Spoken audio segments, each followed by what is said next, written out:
Hi everyone, this is Jamie Castillo and this is my video response for PE 570, evaluating your school. So I don't work at a school currently. I'm a head coach for a swim team at the YMCA. So instead of evaluating my school, I'm going to evaluate my facility. I work directly under an aquatics director, and for his job in terms of scheduling, he has to make sure that the pool schedule, which means like when it's open for lap swim or open swim, or when it's closed for swim team and whatnot, he needs to be mindful of the fact that we have older members, so they have aqua aerobics, we have lap swim, we have open swim for families who want to come in and just kind of play around in the pool. We also do swim lessons, and then we have two different swim teams. We have my swim team for the Y, and then we also have a swim team called Streamline that comes in, and they rent out our pool. And so he has to be mindful of all those different groups and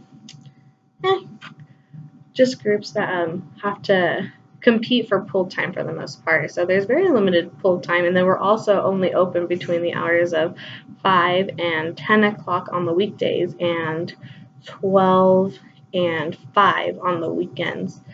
For my swim team, we do open the pool fairly early at like 6 o'clock, and then we close it again.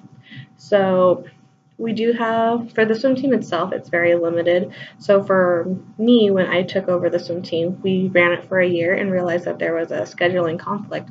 So we tried to make it as compliant as possible, from what we were learning in the scheduling process for our chapter.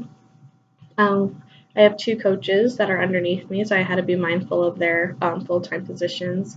So we made sure that practice didn't go too late, because we do have high school swimmers, elementary school and intermediate school. So we had to be mindful of what time they were getting out of practice. Some of them drive pretty far to get to us. And then we had to be mindful of our coaches who had the full-time positions outside of work. So in terms of compliance with the administration, I believe that we did a very good job at reworking our team out. We went from 2 teams to 3 teams, so we had to learn how to split the pool. We made sure everybody had enough pool time, so the 2 younger teams only get an hour 3 days a week, where the older kids get an hour and a half 3 days a week. We also opened up a time on Sunday mornings, where we use the pool for our 2 older teams.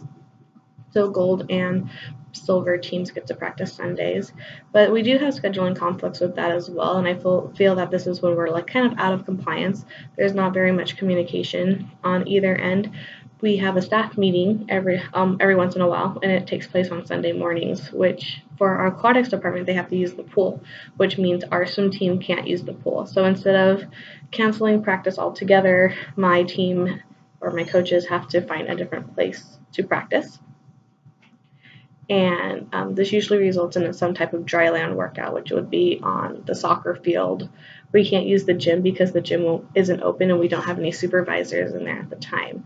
So that is where we're a little bit out of compliance, but we've been making it work, which is I'm very proud of.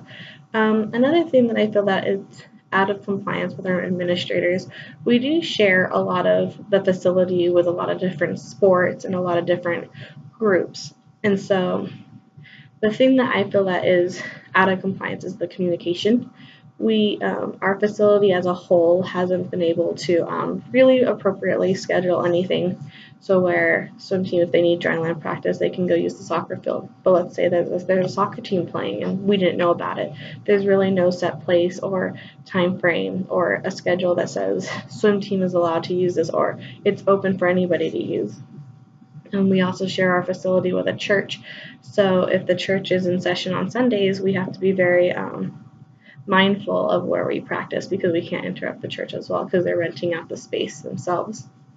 In terms of transportation, though, moving from scheduling to transportation, we don't have any type of transportation means. We do have swim meets, and for myself, I don't have to necessarily worry about how the swimmers are going to get there, because their parents are notified and told where they have to be. So our parents pretty much take place of transferring the their swimmers from swim meet to the pool and stuff. We can't personally drive them.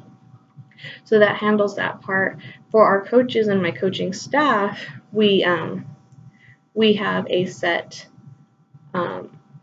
policy where we we pay them to travel to go to the different swim meets, so which is really nice.